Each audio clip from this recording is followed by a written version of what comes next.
त्या मशीनमध्ये काहीच राहिलं नव्हतं आणि त्याची किंमतही खराब झाली होती आणि मग मुद्दामूनच ह्याच्यामध्ये मशीन सुद्धा देताना खराब क्वालिटीचंच दिलं, नुकसान होताना कमी व्हावं आणि हा अपघात का घात हा प्रश्न तर त्याच्यामध्ये राहतो।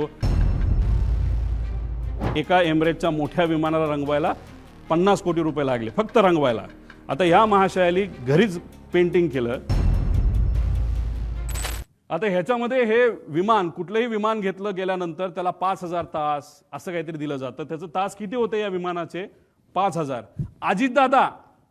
अजित काका जेव्हा विमानामध्ये बसले होते त्याला किती तास झाले होते? तर ते 5915।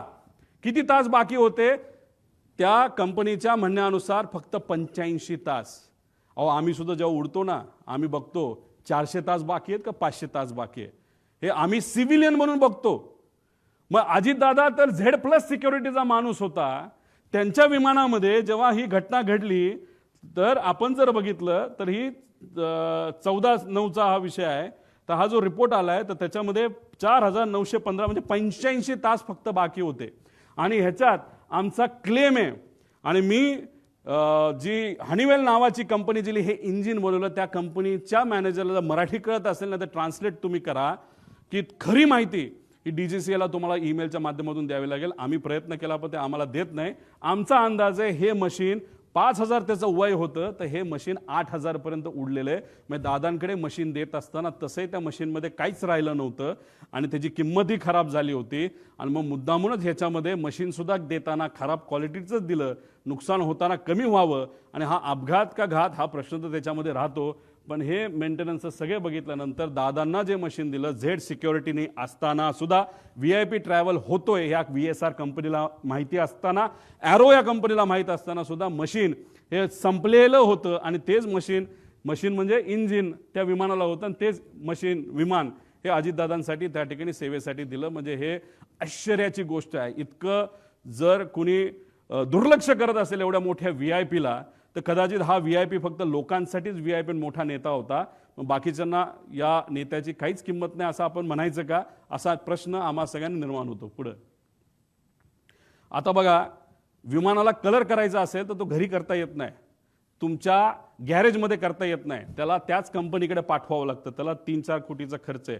काही दिवसांपूर्वी एक व्हिडिओ आहे एमिरेटचा, तो रंगवायला एका एमिरेटच्या मोठ्या विमानाला रंगवायला 50 कोटी रुपये लागले फक्त रंगवायला। आता या महाशयाली घरीच पेंटिंग केलं। आता ह्याचं कारण बघा, हा जळल्यानंतर एक नंबर इथं तुम्हाला दिसतोय, हा आधी दिसत नव्हता, जळल्यानंतर तो दिसायला लागला। तो नंबर काय आहे? N80PQ। मग आम्ही आमच्या अमेरिकाच्या कॉन्टॅक्टचा वापर केला, तिथं जे कुठले आमच्या ओळखीचे कॅनडाचे लोक आहेत त्यांच्याकडे आम्ही बघितल्यानंतर हे काय आहे N80PQ, हे आहे US रजिस्ट्रेशन, हे आहेत त्यांची वेगवेगळे मालक, 5 मालक झालीत। त्याच्यामध्ये काय फायनान्स कंपन्यात काय आहेत, म्हणजे एखादी मारुतीची गाडी नाही तर कुठलीही गाडी घेत असताना आपण बघतो फर्स्ट ओनर आहे का सेकंड ओनर आहे। इथं 4-5 ओनर होते, म्हणजे एवढं जुनं मशीन, ह्याची किंमत 15 कोटीच्या पुढं त्या ठिकाणी नाही आहे। तर ही माहिती घेतल्यानंतर हे अमेरिकेवरनं विमान आणलं होतं पुढं। आता हे बघा, कुठलंही विमान हे जेव्हा तुम्ही भारताच्या बाहेरून आणता ही एक लिस्ट असते, त्याला आपण म्हणतो STC सप्लिमेंटेड टाईप सर्टिफिकेट। याच्यामध्ये मी मार्क केलेत, हे लेअर जेटचे आहेत, पण याचा सखोल STCचा आम्ही अभ्यास केल्यानंतर एक मी फार जबाबदारीने हे स्टेटमेंट करतोय, लेअर जेट हे विमान भारतामध्ये रजिस्टरच होऊ शकत नाही। हे स्ट्रेट फॉरवर्डली तुम्हाला सांगतो, हे इल्लीगली रजिस्टर झालेत DGCAच्या काही अधिकाऱ्यांचा उपयोग करून, नाही तर वापर करून, नाही तर ज्या गोष्टी ज्या द्यायच्या होत्या त्या देऊन। आणि स्वस्तातलं विमान हे VIP साठी मुद्दामून वापरलं गेलं का? त्यामुळे VSR कंपनी का बंद झाली पाहिजे?